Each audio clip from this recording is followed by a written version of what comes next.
वह उसे अपने करीब खींच गया, अपने दोनों हाथ उसके सीने पर रखते हुए खुद को उसके साथ टच होने से बचाया। लेकिन उसके दोनों हाथों को अपने खुले सीने पर महसूस करते पृथ्वीराज का दिल जोरों से धड़क उठा था। पहली बार किसी लड़की ने उसे यूं छुआ था और उसका जुनून समंदर में तैरने के बराबर हुआ था। खींचकर उसे अपने सीने में जोर से दबाया था। छोड़ दो मुझे। क्या कर रहे हो? सोनल छटपटाने लगी। क्या मतलब क्या कर रहा हूँ? तुम्हें महसूस कर रहा हूँ। आज की रात तुम्हें जी भरकर महसूस करना चाहता हूँ। वह उसे लिए बिस्तर पर गिर चुका था। सोनल अब अपने ऊपर कंट्रोल नहीं रख पा रही थी, सीधा उसके साथ बिस्तर पर गिर गई। क्या बदतमीजी है? सोनल ने अब की बार थोड़ा सा गुस्सा दिखाया था और उसे ऊपर से हटाना चाहा, जो दोनों बाजू का घेरा उसके आसपास बनाकर उसके जिस्म पर पानी की नन्ही बूंदें गिरने से सोनल का दिल बुरी तरह से कांप रहा था। छोड़ने के लिए शादी थोड़ी की है। उसकी गर्दन में मुंह छुपाता गंभीर शब्दों में बोला। भूलो मत, ये शादी सिर्फ एक रात की शर्त थी।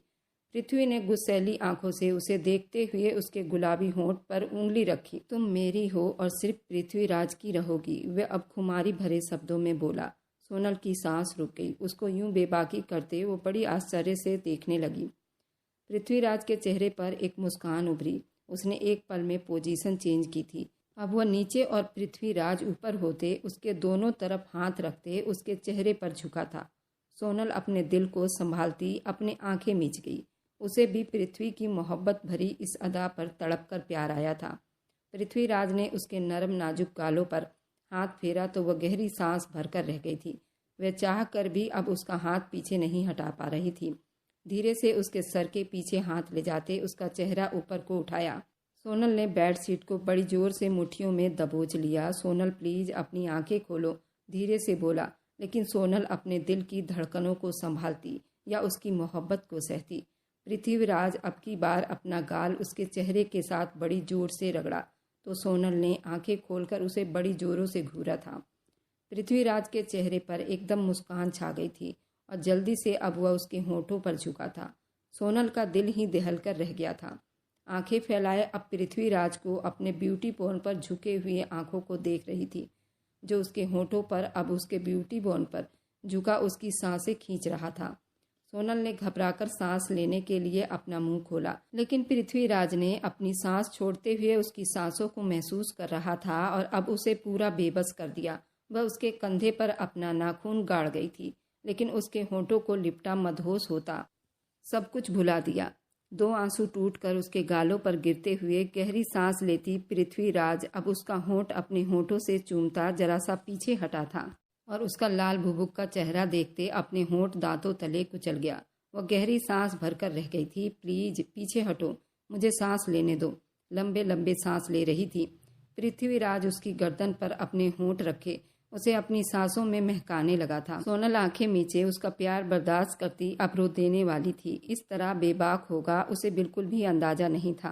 उसके अंकल ने तो उसे पृथ्वीराज से दूर रहने को कहा था और साफ शब्दों में समझाया भी था कि इस शादी को तुम हकीकत मत समझना। पृथ्वीराज की उस पहल मोहब्बत पर वह खुद को बेबस महसूस कर रही थी। कैसे वह उससे बच पाती और अपने आप को बचा पाती। पृथ्वीराज अब मदहोश हो रहा था, उसके खूबसूरत जिस्म पर घूम रहा था। एकदम सोनल ने उसे जोर से खुद से पीछे हटाया। उसकी पकड़ हल्की थी, जिस वजह से वो बिस्तर पर एक तरफ को हुआ था। सोनल झट से उठती दूर जाकर खड़ी हुई थी। आंखों में ढेर आंसू थे, चेहरा गुलाल बना हुआ था। वह होठों पर पृथ्वीराज के अभी भी दिए हुए निशानों को अपने हाथों से छू रही थी। उस वक्त पृथ्वीराज के दिल पर जैसे बिजलियां गिरी हुई थी। प्लीज मेरे पास मत आओ, दूर रहो मुझसे, वरना वह उंगली उठाकर पृथ्वीराज को अब वार्निंग कर रही थी। पृथ्वीराज का दिमाग भग से उड़ा। आज तक किसी की हिम्मत नहीं हुई थी उसे यूं वार्निंग कर सके। सामने खड़ी लड़की ने इतनी हिम्मत की। पृथ्वीराज को वह इस तरह धमकाएगी अब वो अच्छी तरह से जानता था। सोनल का इतना हौसला अब पृथ्वीराज ने ही तो बढ़ाया था। उसके पास जाकर झटके से उसे बाजू से पकड़कर अपनी तरफ जोर से खींचा। वह फिर से उसके सीने से जा टकराई। 1 इंच की दूरी भी अब ना रह सकी थी। उसके चेहरे को गुस्से से देख रहा था। तुम रोकोगी पृथ्वीराज को? वह गुस्से से अब दहाड़ रहा था। हाँ रोकूंगी, क्योंकि ये 1 दिन की शादी थी। बस सब दौलत का खेल है, पैसों के लिए सब रिश्ते बिकने लगे हैं। हमारी शादी भी उसी का एक कड़वा सच है। आज की रात गुजरते ही पृथ्वीराज, तुम भूल जाओगे कि गांव की कोई सोनल थी, और उस एक रात के लिए सोनल अपनी इज्जत को यूं आपके हाथों बर्बाद होने नहीं दे सकती। सुना आपने, अब छोड़ दो मुझे। वह उसे दूर धकेलने की नाकाम कोशिश में लगी हुई थी, जबकि पृथ्वीराज का दिमाग उस बात पर और ज्यादा घूम गया था। उसने उसे बिस्तर पर धक्का दिया। अपने उस छोटे से दिमाग में एक बात अच्छी तरह से बैठा लो। पृथ्वीराज तुम्हें अपने हाथों से मार तो सकता है, लेकिन छोड़ नहीं सकता, समझी तुम? वह गुस्से से भड़का और ड्रेसिंग रूम में बंद हो गया था। उसको छोड़ने की बात कैसे कर सकती थी? पृथ्वीराज ने ड्रेस चेंज करते हुए अपने कदम बाहर निकाले। वह बिस्तर पर बैठी आंसू बहा रही थी। चाहे तो 1 मिनट में मैं तुमसे अपना अधिकार भी ले सकता हूँ, लेकिन अब ऐसा मैं नहीं करूँगा। तुम्हें बस एक रात का डर है ना, कि तुम सिर्फ एक रात के लिए यहाँ आई हो? वह अपनी घड़ी पहनता हुआ उसको अपने गुस्से से मिलवा रहा था, उसे घूरते हुए सब कुछ बोल रहा था। अब तुम्हारा ये डर खत्म करके उसके बाद तुमसे अपना अधिकार वसूल करूँगा, जब तक तुम खुद मेरे पास नहीं आओगी। सुना तुमने? ये बात उसने इतनी जोर से दोहराई कि सोनल बिल्कुल डरकर सहम गई। अपना मुंह फेरता अब शीशे के आगे खड़ा अपने बालों को कंघी करने लगा। विदेशी लफंडर लड़का, वह मिनमिनाते हुए बोली थी, लेकिन पृथ्वीराज ने उसकी बड़बड़ाहट सुन लिया था। सर झटका, तब अलमारी से अपनी जैकेट निकालकर पहनने लगा। फिर चुप से कमरे के दरवाजे की तरफ कदम बढ़ा दिए। तुम्हें इस कमरे से बाहर निकलने की ज़रूरत नहीं है, अभी मैं जा रहा हूँ, सुबह तक आऊँगा। वह मुड़कर उसे गुस्से भरी नज़रों से बोला। सोनल का जी चाहा उससे पूछे कि कहाँ जा रहा है, लेकिन फिर उसके जाने में ही अपनी भलाई समझती चुप रही। उसके जाते ही उठकर दरवाज़ा लॉक किया और आईने में खड़े होते अपना चेहरा देखा, जो पल भर में पृथ्वीराज की मोहब्बत ने उस पर अपना असर छोड़ दिया था। उसका दोनों होंठ सूजा हुआ था और बिल्कुल सुर्ख लाल हो रहा था। उसके खून छलकते होंठ अब आईने को मुंह चिढ़ा रहा था। वह चेहरा छुपाते फूट फूट कर रो दी। सारी दुनिया एक जैसी है, मतलबी। प्लीज नाना जी, मरते मरते ये मुझ पर कौन सा जुर्म कर दिया तुमने? मुझे इस विदेशी इंसान के हवाले जोड़ दिया। वे अपने नाना अंकल से दिल ही दिल में अब भगवान से शिकायत कर रही थी। बिस्तर पर आकर लेट गई। रोते रोते कब उसकी आंख लग गई, उसे खुद भी खबर ना हुई। सुबह पूजा आराधना के समय उसका दरवाजा बजा, लेकिन वह गहरी नींद में सोई हुई थी। पृथ्वीराज को अब उस पर गुस्सा आ रहा था। वह मंदिर में पूजा करने गया हुआ था और सोनल अपना दरवाजा लगाकर सो गई थी। अपने गुस्से पर वह सब्र करता, रूम के बैक साइड में आता, गैलरी से जंप करता, मुड़कर गैलरी का दरवाजा अंदर से लॉक कर गया। अब खिड़की के रास्ते अपने बिस्तर पर आया था। वह तो गहरी नींद में लेटते सपने देख रही थी, मजे से लेटी हुई थी। उसके दूसरी तरफ आराम से कंबल में घुसता वह भी नींद में चला गया। आज का दिन बहुत बहुत खास था। आज बहुत जरूरी फैसला होना था। वह सोनल की तरफ करवट लेता, उसे देखता, आंखें बंद कर गया। सुबह जब आंख खुली तो सोनल पृथ्वीराज की बाहों में थी। उसके बाहों में बुरी तरह से कसमस आई। पीछे हटना चाह रही थी। पृथ्वीराज ने उसकी तरफ करवट ली थी। उसे और ज्यादा अपने सीने में दबाते हुए उसे फिर से चूम लिया था।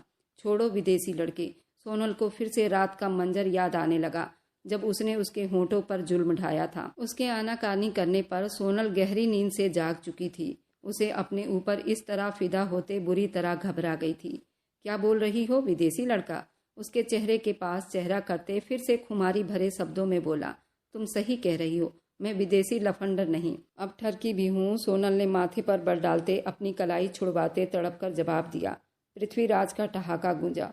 अपने दिल को बहुत बुरी तरह तड़पा चुका था, जो बार बार सोनल की मोहब्बत की मांग कर रहा था, लेकिन वह हकीकत में उसकी खूबसूरत पसंद की लड़की थी। वह जानती थी ये सब एक सपना है, ये फ्रॉड आदमी उसका कभी नहीं हो सकता था। तुम्हारे लिए मैं बहुत कुछ हूँ, लेकिन तुम मेरे लिए क्या हो तुम खुद भी नहीं जानती। लगता है तुम्हारे नाना अंकल ने मेरे बारे में तुम्हें कुछ भी नहीं बताया। अब वो एक तरफ होकर लेटता, उसके तरफ देखकर प्यार से बोला। बताने लायक कुछ होता तो बताते ना। सोनल थोड़ा ऊपर होकर बैठी। एक यही चीज बेहिसाब थी, उसका कॉन्फिडेंस कभी खत्म नहीं होता था। वैसे एक बार बताया था उन्होंने कि उनका एक पोता भी है जो विदेश में रहता है। पूरा लफंडर टाइप है। उस जैसा लफंडर इस दुनिया में, अभी उसके शब्द उसके मुंह में ही थे। सोनल ने उसे अपने चेहरे पर झुकने दिया, उसके होठों को फिर से कुचल दिया था। वह अब फिर से तड़प गई थी। वह भी अपने नाम की तरह अटल बंधा था। अपनी मोहब्बत, अपनी प्यास मिटाकर ही पीछे हटता था। मेरे सामने अपनी जुबान थोड़ा कम ही खोला करो। तुम्हारे होठ जब बोलने के लिए आगे बढ़ाती हो तो दिल ऐसी बेमानियां पर उतर जाता है।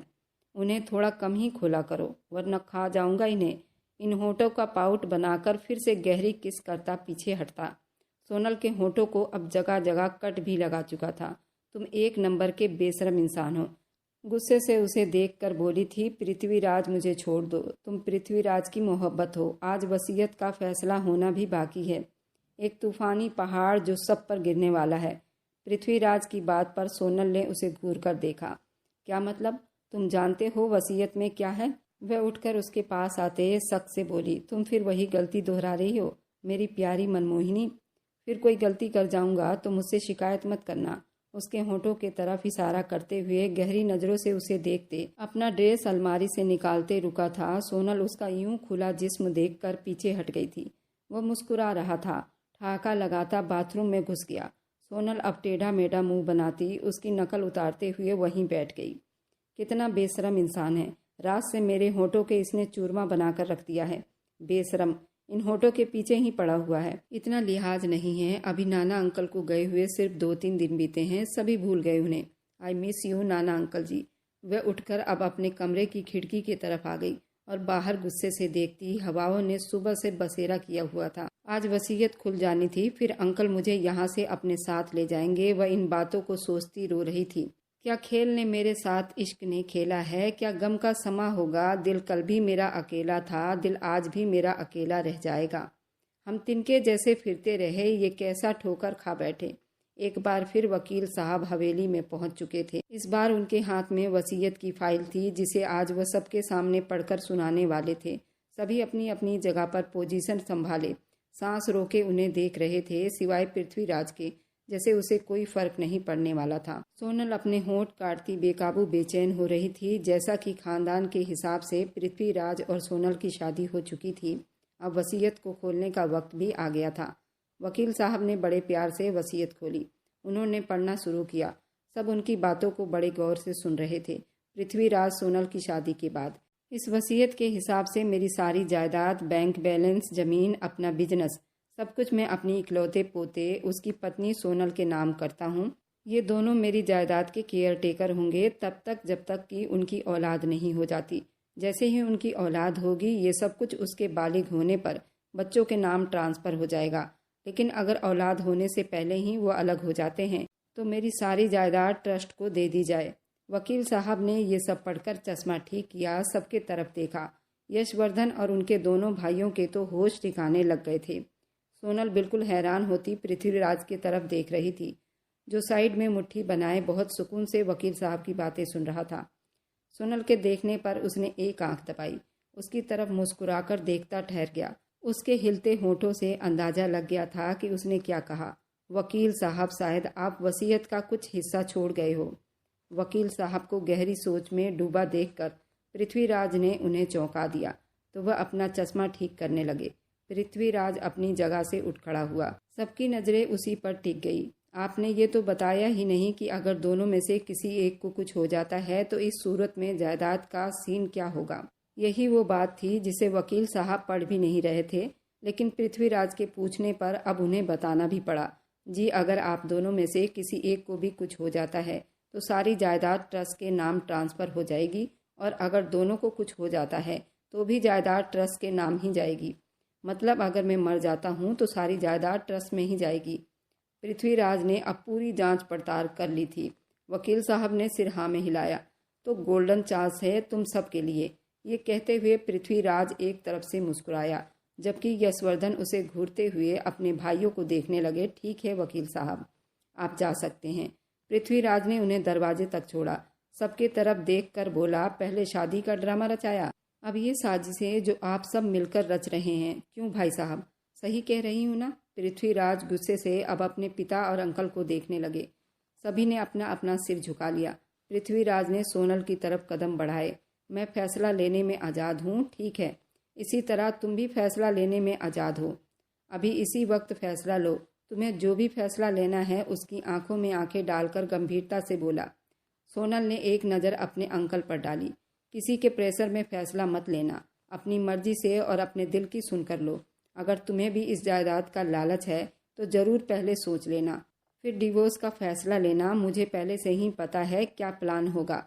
बल्कि मेरे साथ रिश्ता निभाने के बजाय मुझे रास्ते से हटाओगी और अपने अंकल के साथ मिल जाओगी।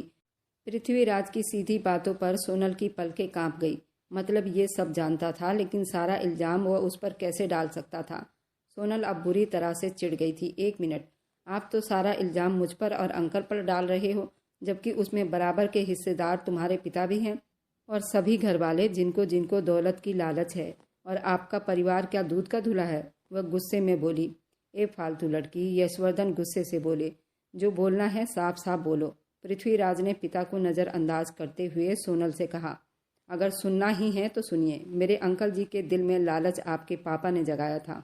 उन्हें क्या पता कैसी वसीयत जायदाद आपके पापा को चाहिए थी, इसलिए उन्होंने ही अंकल से कहकर आपकी और मेरी शादी करवा दी। आप तो दूध पीते बच्चे हैं ना, जो ज़बरदस्ती शादी कर ली आपसे। आप भी जानते होंगे इस शादी की वजह आपके खुद के दादा मेरे नाना अंकल की वसीयत है। सोनल बोलते बोलते चुप नहीं हुई। उसकी जुबान की तेजी देख सब गूंगे रह गए, जबकि बराबर हिलते उसके होंठ को देखते पृथ्वीराज के गले में जैसे कांटे चुभ गए थे। मना किया है उस लड़की को कम बोला करो, लेकिन इसे भी शौक है अपने होंठ खोलने का। वो मन ही मन में बड़बड़ाया। अब फालतू बकवास बंद करो। उसकी आंटी ने गुस्से में दहाड़ा। जब उसके पिता को उसको बोलने पर ऐतराज़ नहीं तो आपको क्या प्रॉब्लम है? सोनल के बजाय पृथ्वीराज के जवाब पर सभी हैरान होकर उसे देखने लगे। जी, कुछ बोलना ही है या बस? पृथ्वीराज थोड़ा उसके नज़दीक हुआ, अपने होंठ उसके कान के पास ले जाकर धीमे से बोला। अपने होठों को उतना ही तकलीफ दो जितनी बाद में तुम सह सको। ये कहकर वह पीछे हट गया, लेकिन उसका ये अंदाज सोनल के दिल को बुरी तरह घायल कर गया। किसी और को कुछ कहना है? पृथ्वीराज सबके तरफ सवालिया नज़रों से देखते हुए बोला। सभी उसके गुस्से से सहमे हुए थे, मगर यशवर्धन के लिए उनका बेटा कितनी अहमियत रखता था ये सब जानते थे। लेकिन इस वक्त उसके दिमाग में क्या चल रहा था कोई नहीं जानता था। सही है, अब मैं बोलने लगा हूँ तो सब सुनो। सोनल पृथ्वीराज की पत्नी है और हमेशा ही रहेगी। मुझे इस रिश्ते को आखिरी सांस तक निभाना है। अपने अंकलों को देखकर वह बोला। आपको मेरी बात से कोई ऐतराज़ है तो अभी बता दो। पृथ्वीराज की सारी बातें सुनकर वे लोग शर्मिंदा हो चुके थे। दौलत की लालच ने उनकी आंखों पर पट्टी बांध दी थी, लेकिन जिस लड़की को उन्होंने कुर्बानी के लिए चुना था वही आज अपने अधिकार की बात करके उन्हें उनकी गलती का एहसास दिला रही थी। अगर सोनल इस रिश्ते को निभाना चाहे तो मुझे कोई ऐतराज़ नहीं है, लेकिन अगर वह इस रिश्ते से अलग होने का फैसला सोच समझ कर लेना। अंकल जी, वह अपना फैसला सुना चुकी है। पृथ्वीराज की पत्नी बन चुकी है। उसके नाम के साथ मेरा नाम जुड़ चुका है और जुड़ा ही रहेगा। यही मेरे परिवार की इच्छा थी और यही मेरी भी इच्छा है। एक एक शब्द पर जोर देते हुए उसने सबको गूंगा कर दिया। मतलब सोनल से शादी तुम खुद करना चाहते थे, और ये वसीयत? तुम कहना क्या चाहते हो? साफ साफ कहो। अगर तुम्हें सोनल से शादी निभानी है तो ठीक है, हमें कोई ऐतराज़ नहीं है, पर ये सब करके तुम साबित क्या करना चाहते हो? यशवर्धन, जो आज तक बेटे को आप कहकर बुलाते आए थे, आज उसकी बातों पर तुम पर उतर आए थे। साफ साफ सुनना चाहते हो तो सुनिए। परिवार की ये वसीयत मेरी मर्जी से बनाई गई थी। पृथ्वीराज की बात पर सब पर जैसे पहाड़ गिर पड़ा था। यशवर्धन अपनी जगह से हिल गए। पृथ्वी की आंखें भी नम हो गई। दादा ने मुझसे ज़्यादा अपनी उस अनाथ बच्ची का सोचा। उन्हें हमेशा उसकी फिक्र रहती थी। वे चाहते थे कि सोनल को मुझे सौंप दे, लेकिन वह ये भी जानते थे इस घर में इतने स्वार्थी लोग हैं कि कोई भी मेरा रिश्ता सोनल से नहीं होने देगा। इसलिए मैंने दादाजी से ये वसीयत बनाने को कहा था और वैसा ही हुआ। वसीयत में जायदाद के वसूल के लिए आपने सोनल की शादी मुझसे करवा दी। पृथ्वीराज बहुत सुकून भरे अंदाज में एक सिंगल सोफे पर बैठा टांग पर टांग रखकर बोला। तो इसका मतलब ये सब तुम्हारी साजिश थी? यशवर्धन ने बेटे को गुस्से भरी निगाहों से देखा। अब आप कुछ भी कह सकते हैं, मुझे कोई फर्क नहीं पड़ता। मेरे हिसाब से ये एक समझदारी भरी प्लानिंग थी जो दादा पोते ने बहुत सोच समझ कर की थी। बहुत पछताओगे तुम। भूलो मत, रिश्ते में तुम्हारा पिता हूँ। अगर तुम्हें जायदाद चाहिए थी तो साफ साफ कह देते। ये खेल हम सबके साथ खेलने की क्या ज़रूरत थी? सोनल का दिल ये सुनकर जोर से धड़क उठा। जिस तरह वह इतने भरोसे से उसका नाम ले रहा था, उसे लगा जैसे उसने उसे अपनी ढाल बना लिया हो। आप मानो या ना मानो, ये लड़की भी अब इस खेल का हिस्सा बन चुकी है। उसकी आंटी ने नफरत भरे शब्दों में कहा। जो भी बोलना है मुझसे बोलो। मेरी पत्नी का यहाँ कोई रोल नहीं है। ठंडी आवाज़ में पृथ्वीराज बोला। उसके चाचा आगे बढ़े और सोनल के सिर पर प्यार भरा हाथ रखा। खुश रहो, हमेशा खुश रहो। अगर कोई भूल हो गई है तो पिता समझकर माफ़ कर देना। सोनल ने उनके हाथ थाम लिए। नाना के बाद वह अपने चाचा से सबसे ज़्यादा प्यार करती थी। उनका झुका सिर वह देख नहीं पाई। मुझे खुशी है कि तुम्हारे नाना ने तुम्हारे लिए बहुत अच्छा सोचा और तुम्हें ऐसे इंसान के हवाले किया जो तुम्हें हर बुरी नज़र से बचाकर रखेगा, खुद से ज़्यादा तुम्हारा ख्याल रखेगा।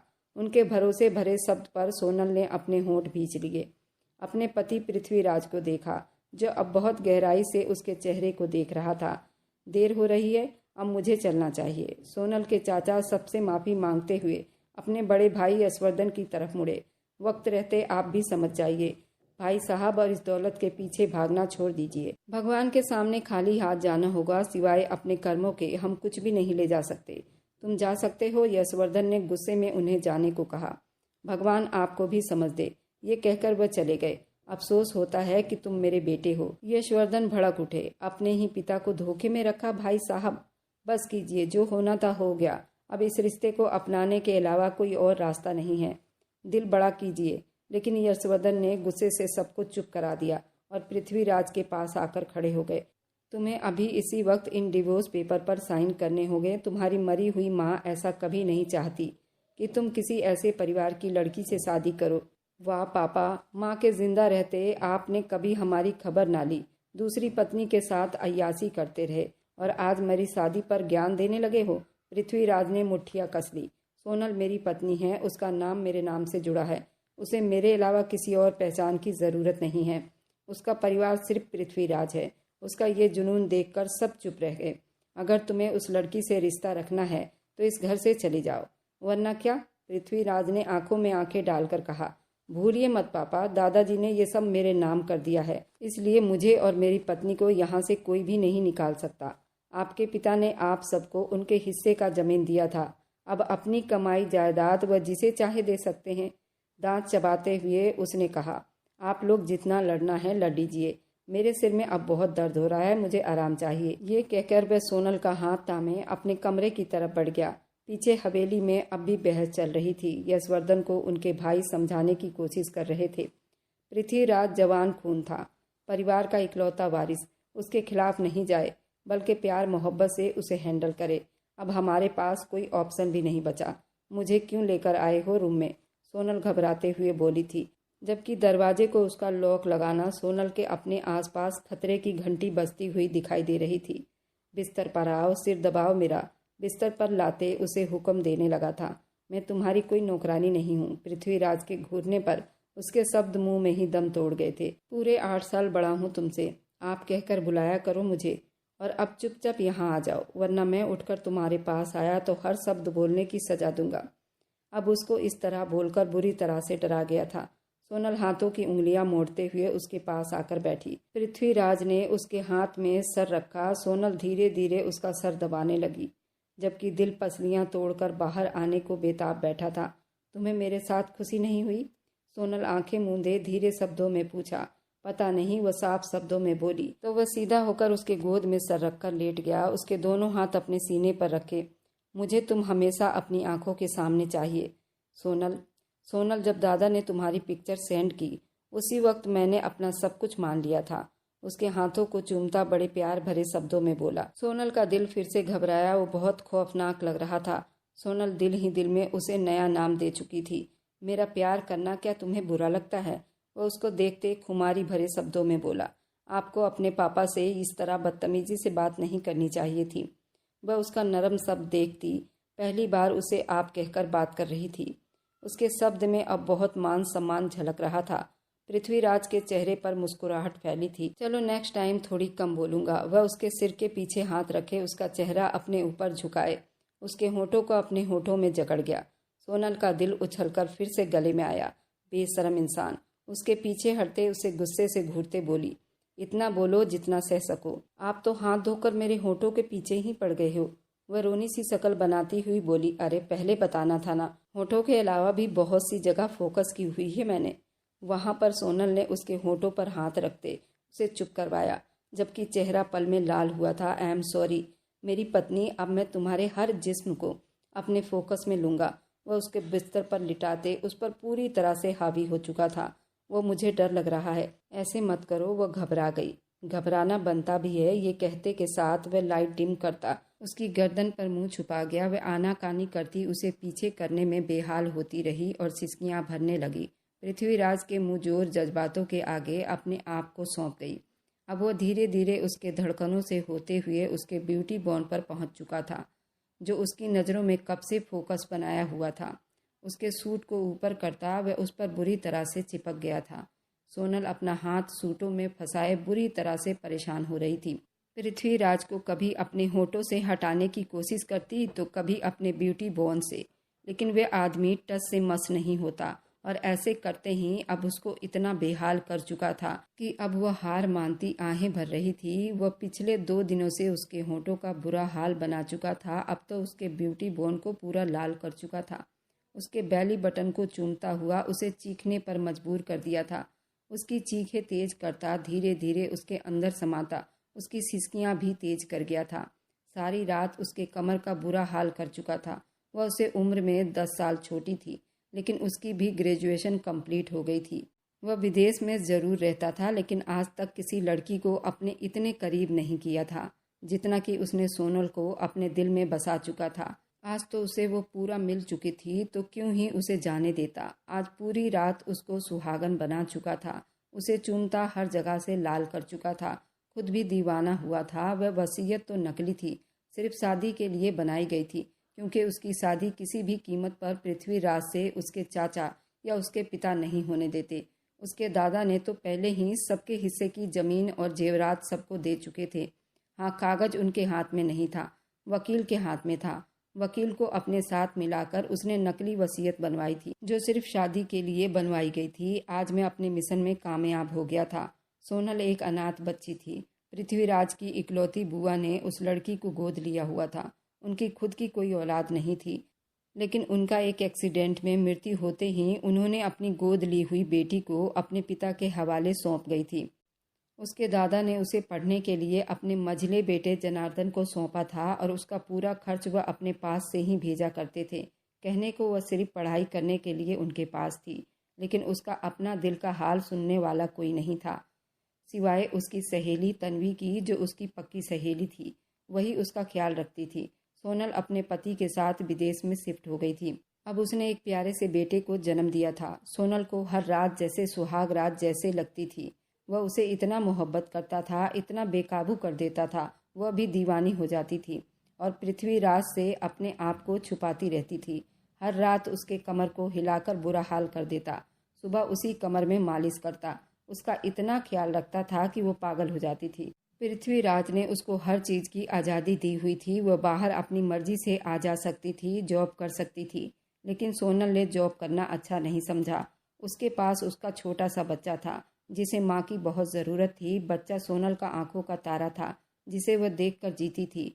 जब भी वह अपने बच्चों को देखती थी तो उसके माँ बाप की बहुत याद आती थी, जो इस दुनिया में नहीं थे, और उसने अपने माँ बाप को देखा भी नहीं था।